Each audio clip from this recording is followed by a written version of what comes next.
اعوذ باللہ من الشیطان الرجیم بسم اللہ الرحمن الرحیم ربی اشرح لی صدری ویسر لی امری واحلل عقدۃ من لسانی یفقہوا قولی۔ سورہ المسد۔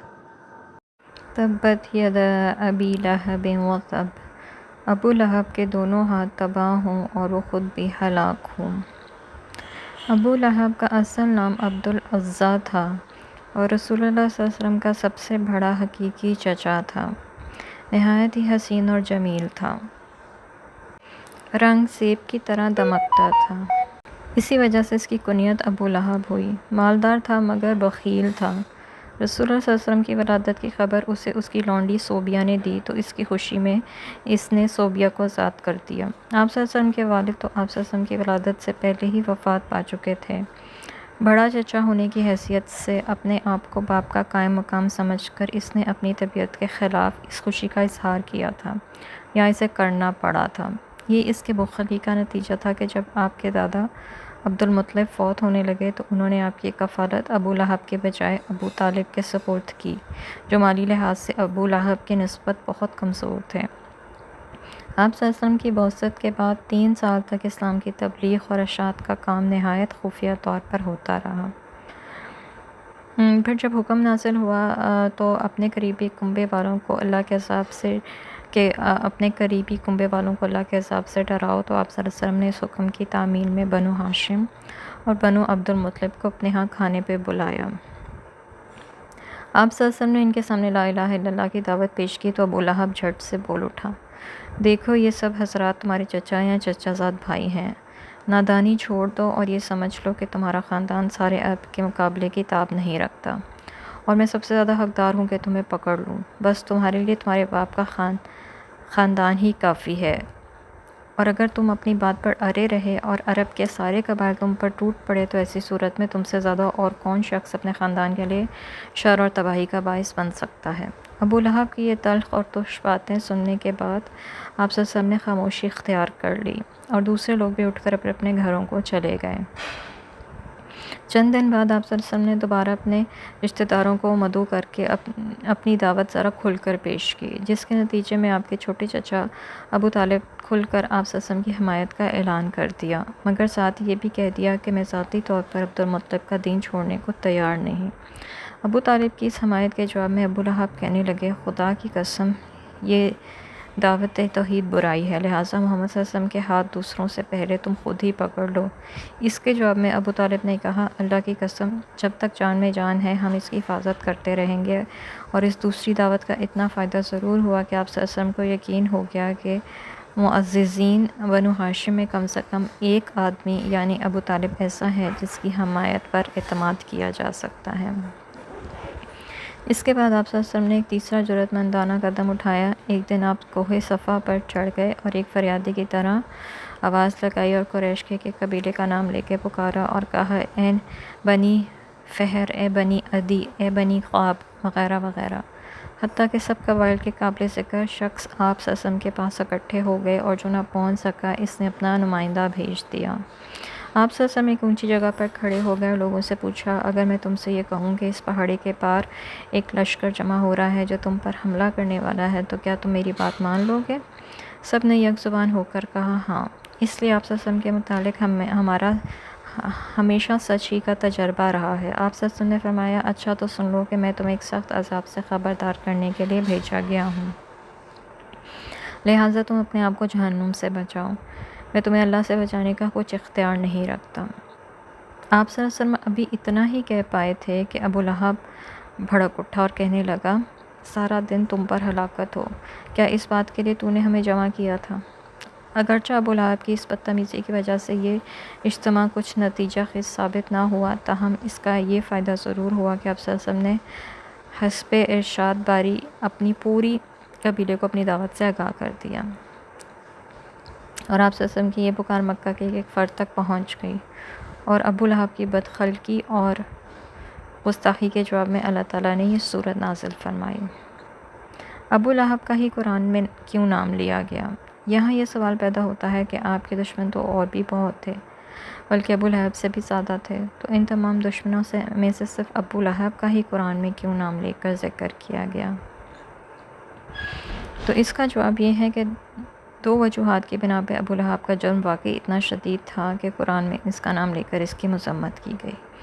پہلی وجہ یہ تھی کہ عرب میں کوئی حکومت تو تھی نہیں جہاں فریاد کی جا سکے، ایک لے دے کر ایک قبائلی حمایت ہی وہ چیز تھی جو ایسی اوقات میں کام آتی تھی۔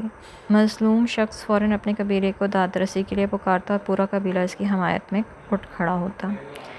اس لیے ان کو اضطراراً بھی صلہ رحمی کا لحاظ رکھنا پڑتا تھا۔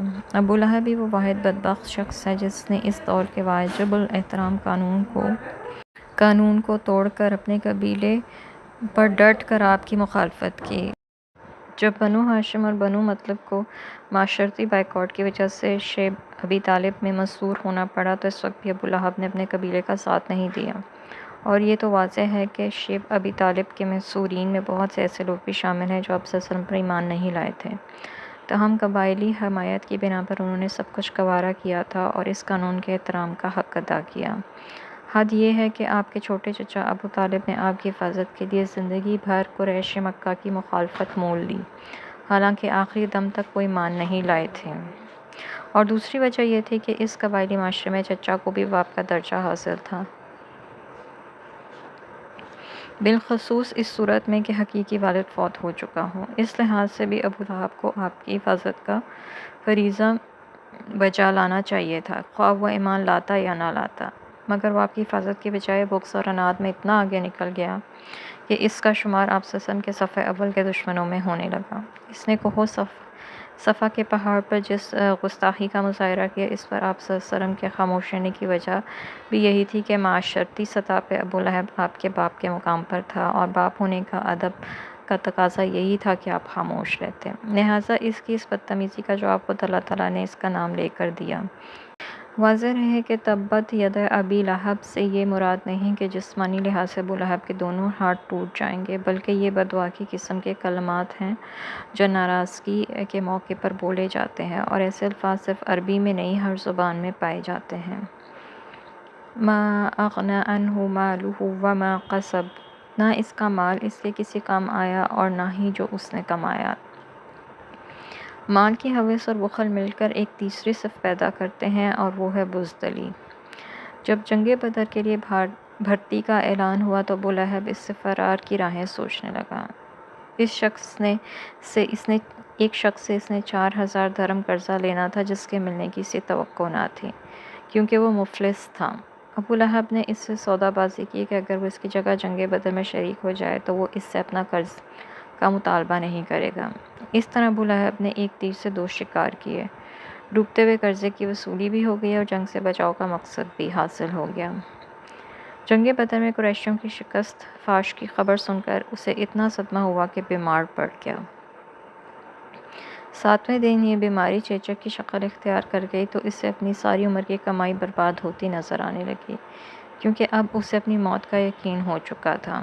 چھوت کی وجہ سے اس کے بیٹوں نے اس کے ساتھ کھانا پینا چھوڑ دیا، بالآخر وہ نہایت بے کسی کی موت مرا۔ مرنے کے بعد بھی اس کا کوئی بیٹا اس کے قریب نہ گیا، 3 دن تک اس کی لاش گلتی سڑتی رہی۔ پھر جب لوگوں نے اس کے بیٹوں کو طعنے دینے شروع کیے تو انہوں نے ایک حبشی کو کچھ معاوضہ دیا کہ وہ ایک گڑھا کھود کر اس میں لاش کو دھکیل دے اور اوپر سے مٹی ڈال دے یا پتھر وغیرہ دور سے پھینک کر لاش کو چھپا دے۔ اس آیت میں ما کسبہ سے مراد اس کی اولاد ہے، جیسے کہ احادیث سے ثابت ہوا۔ اس طرح اللہ کا یہ قول پورا ہوا کہ نہ اس کا مال کام آیا نہ اولاد۔ سَيَصْلَىٰ نَارًا ذَاتَ لَہَبٍ، جلد ہی وہ بھڑکتی ہوئی آگ میں داخل ہوگا۔ ابو لہب کنیت ہونے کی دنیا میں مناسبت یہ تھی کہ اس کا رنگ سیب کی طرح لال۔ آپ صبح بیت اللہ کو جائیں تو آپ صلی اللہ علیہ وسلم کے پاؤں میں کانٹے چبھ جائیں، نیز آپ کے بال بچے بھی زخمی ہوں۔ خاصی بدزبان اور فساد پرست عورت تھی۔ جب سورہ لہب نازل ہوئی تو یہ مٹھی بھر کنکریاں لے کے بیت اللہ کو چل کھڑی ہوئی تاکہ آپ صلی اللہ علیہ وسلم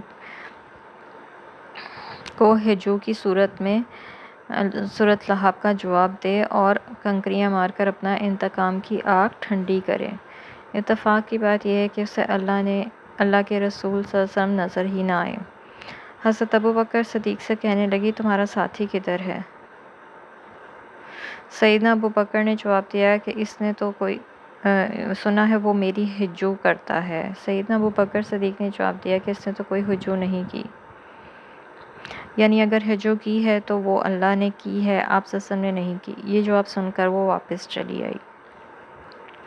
فی جیدہا حبل من مسد، اس کی گردن میں مضبوط بٹی ہوئی رسی ہوگی۔ جید بمعنی لمبی اور خوبصورت گردن، ہرن کی طرح پتلی اور لمبی گردن۔ اس گردن میں وہ ایک سونے کا ہار پہنا کرتی تھی اور کہتی تھی اس گردن میں وہ ایک سونے کا ہار پہنا کرتی تھی اور کہتی تھی کہ میں یہ ہار بیچ کر محمد صلی اللہ علیہ وسلم کی مخالفت کے کاموں میں لگاؤں گی۔ اللہ کا کرنا یہ ہوا کہ جس مونچھ کی چبھنے والی موٹی رسی سے وہ جھاڑ جھنکار باندھا کرتی تھی وہی اس کی گردن میں اٹک گئی اور ایسی پھنسی کہ بالآخر اس کی موت کا سبب بن گئی۔ وآخر دعوانا ان الحمد للہ رب العالمین۔